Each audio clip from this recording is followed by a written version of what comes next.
اعوذ باللہ السمیع العلیم من الشیطان اللعین الرجیم بسم اللہ الرحمن الرحیم۔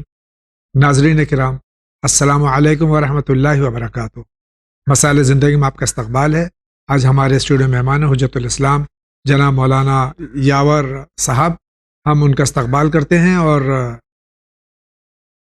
اس سے قبل کہ آج کا یہ ایپیسوڈ شروع ہو، میں اپنی جانب سے، اراکین کی جانب سے، تمام علماء حق، علماء اسلام، عالم انسانیت، اور خصوصاً اپنے زمانے کے امام حضرت ولی عصر اجل اللہ تعالیٰ فرجہ شریف کی خدمت میں، ان کی جدہ ماجدہ شہزادی کونین، معصومہ عالمیان، صدیقہ طاہرہ بطول عذرا حضرت فاطمہ زہرا صلوات اللہ سلام اللہ علیہا، سرکار ختم مطبع صلی اللہ علیہ وسلم کی اکلوتی بیٹی، ان کی شہادت پر تسلیت اور تعزیت پیش کرتا ہوں، اس امید کے ساتھ کہ اللہ تعالیٰ تمام مومنین و مومنات کو جناب زہرا کی شفاعت نصیب کرے۔ اس سے قبل کہ آج یہ ایپیسوڈ شروع ہو، ہم آقا کا استقبال کرتے ہیں۔ آقا السلام علیکم ورحمۃ اللہ۔ علیکم السلام ورحمۃ اللہ وبرکاتہ۔ آقا، اس سے قبل کہ ہم یہ پروگرام شروع کریں، میں چاہتا ہوں مختصراً آپ صدیقہ طاہرہ سلام اللہ علیہا کے سلسلے میں کچھ ارشاد فرمائیں۔ اعوذ باللہ من الشیطان الرجیم، بسم اللہ الرحمن الرحیم۔ الحمد للہ والصلاۃ علی اہلہا اما بعد۔ قال رسول اللہ صلی اللہ علیہ وآلہ وسلم، بسم اللہ الرحمن الرحیم۔ فاطمۃ بضعۃ منی من آذاہا فقد آذانی۔ اللہ کے رسول محمد مصطفیٰ صلی اللہ علیہ وآلہ وسلم کہ جو پیغمبر اکرم اور سید المرسلین خاتم النبیین ہے، کہ جن کی خصوصیات میں سے ایک خصوصیت یہ ہے کہ جس کی گواہی خود قرآن مجید دے رہا ہے کہ یہ اپنی مرضی سے کلام نہیں کرتے، بے شک یہ وہی کہتے ہیں جو ادھر سے وہی نازل ہوتی، بے شک۔ لہذا انہوں نے اپنی بیٹی جناب فاطمۃ الزہرا سلام اللہ علیہا کے بارے میں یہ حدیث اگر ارشاد فرمائی ہے تو اس آیت کی روشنی میں یہ کہا جا سکتا ہے کہ اپنی مرضی سے ارشاد نہیں فرمائی بلکہ حکم خدا سے ارشاد فرمائی۔ بے شک بے شک۔ اور اس حدیث میں اللہ کے رسول نے عظمت جناب شہزادی کونین حضرت فاطمۃ الزہرا سلام اللہ علیہا اس طرح سے بیان کر دی کہ اپنی ذات سے جناب زہرا کا رشتہ جوڑ کر اعلان کر دیا کہ میری بیٹی کو پہچاننے کا دوسرا کوئی ذریعہ نہیں ہے۔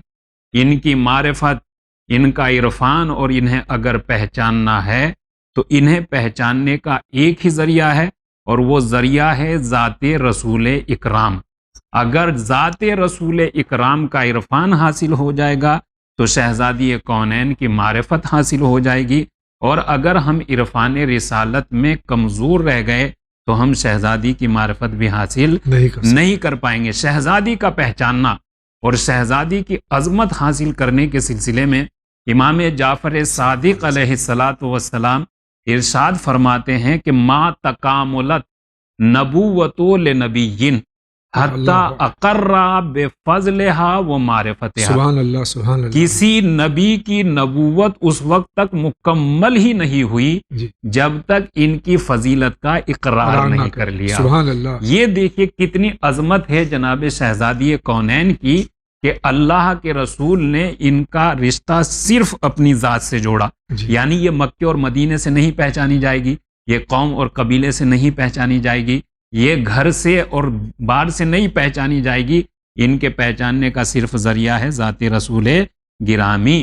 اور ان کی عظمت اگر انسان کو ہو جاتی ہے، بلکہ ان کی عظمت کا انسان اگر اقرار کر لیتا ہے، معرفت تو انسان کے بس کی بات نہیں، ناممکن ہے کہ ان کی معرفت حاصل کر لے، بلکہ اگر ان کی فضیلت کا بھی، ان کی عظمت کا بھی انسان اقرار کر لیتا ہے تو وہ دونوں جہان میں اسے عزت نصیب ہو جاتی ہے۔ ہماری اپنی تو بات ہی کیا ہے، اگر انبیاء کرام بھی ان کی عظمتوں کا اقرار کر لیتے ہیں تو ان کے مرتبوں میں اضافہ ہو جاتا ہے. سبحان اللہ. کوئی اولو العزم پیغمبر بنتا ہے اور کوئی خلیل اللہ بنتا ہے. بے شک. لہذا یہ عظمت جناب زہرا ہے. آپ اندازہ لگائیے کہ اللہ کے رسول نے اپنی اکلوتی بیٹی، یعنی عظمت میں کمال میں اکلوتی ہے، کوئی ان کا برابر اور ہم پلہ نہیں ہے، اکلوتی بیٹی کے لیے یہ ارشاد فرمایا فاطمہ تو بضعۃ منی، فاطمہ میرا ٹکڑا ہے، مجھ رسول کا ٹکڑا ہے فاطمہ. دیکھیے عام طور سے اس حدیث کا ترجمہ یہ کر دیا جاتا ہے کہ فاطمہ میرے جگر کا ٹکڑا ہے، جبکہ اگر حدیث میں غور کیا جائے تو اس حدیث میں ایسا کوئی لفظ نہیں ہے کہ جس کا ٹرانسلیشن ہم جگر کر سکیں. اس کا سیدھا سیدھا ترجمہ یہ ہے کہ فاطمہ میرا ٹکڑا ہے.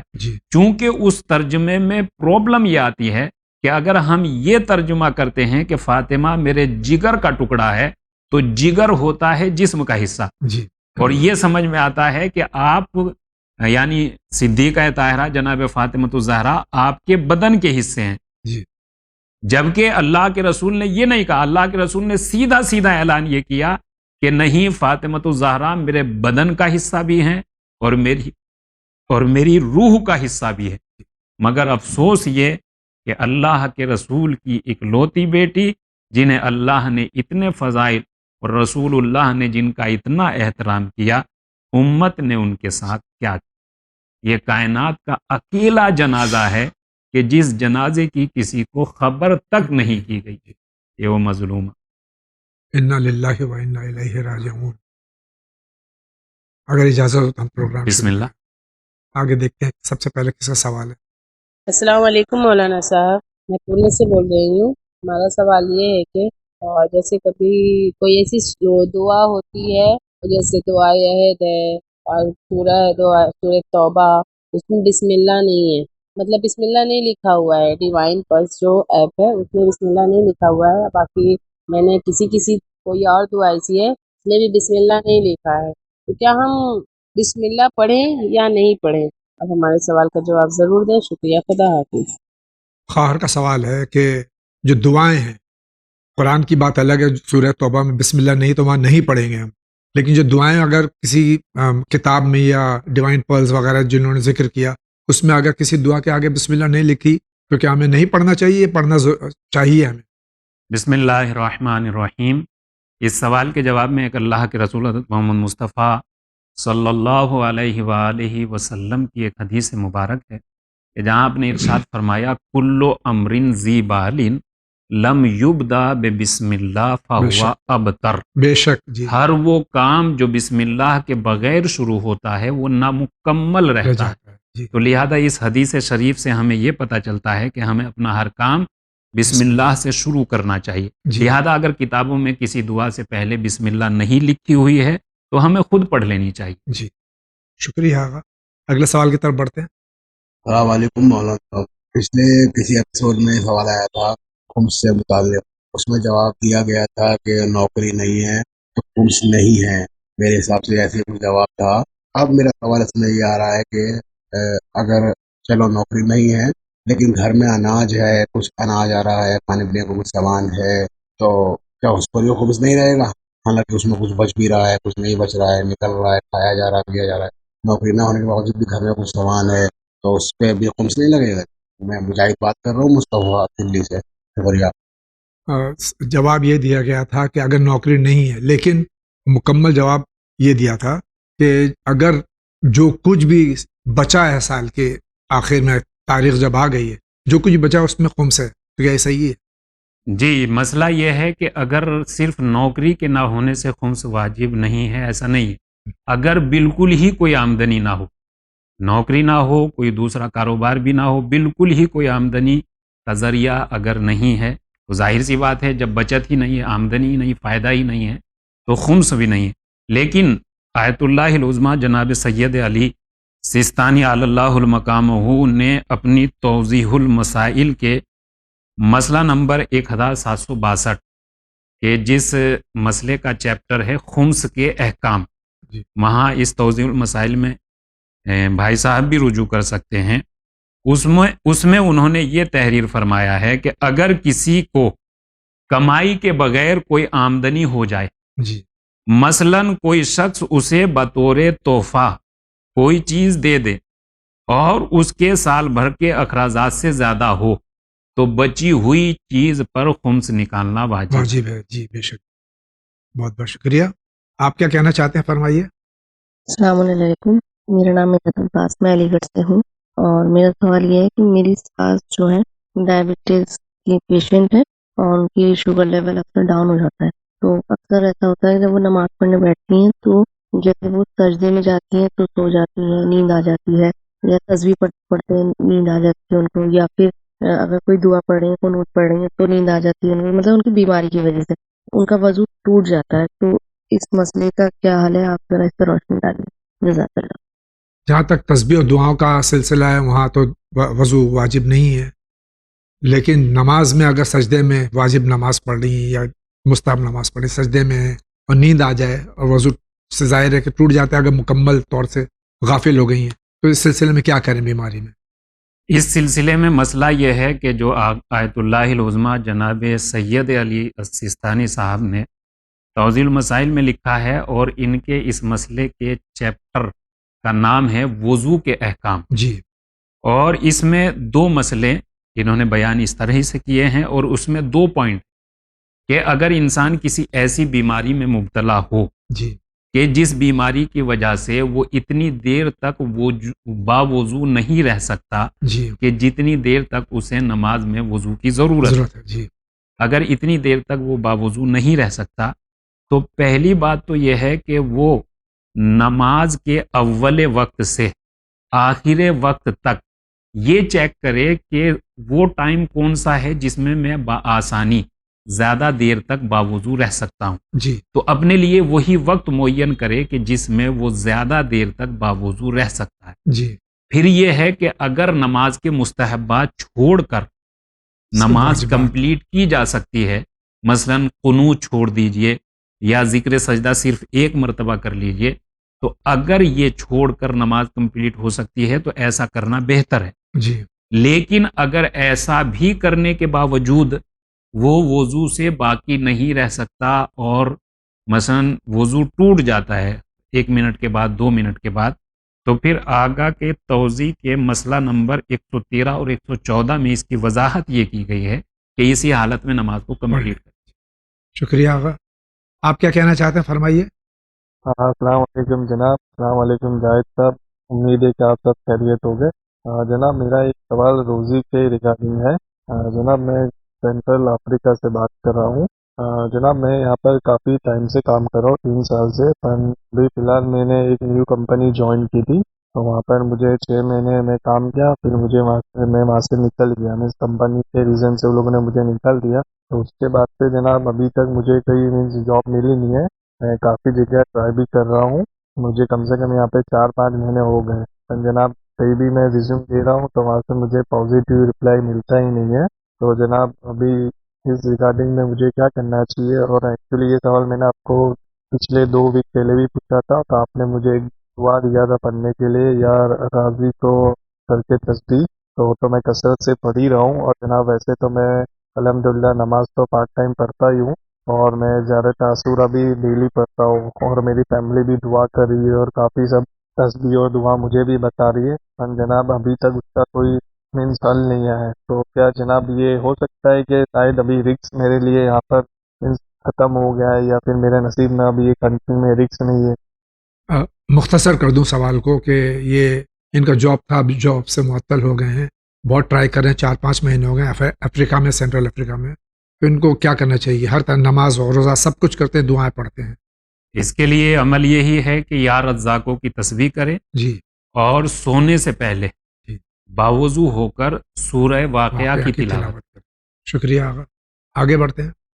السلام علیکم چینل میں سبھی لوگ سے جی میرا یہ مسئلہ ہے، میری بیٹی 11 سال کی ہے جس میں وہ پیدائشی سنتی بولتی نہیں ہے، اور ایک بیٹی میری 9 سال کی ہے۔ میری بچیاں، میں بہت دکھی ہوں، میری بچیاں میری فرما بردار نہیں ہے، مجھے کچھ ایسا وہ بتائیں، وظیفہ یا ایسی کچھ دعا بتائیں جس کو میں پڑھوں۔ یہ میری کچھ بھی نہیں سنتی ہیں بس، اور ان کے لیے دعا کریں کہ یہ پڑھ لکھنے میں اچھی ہو،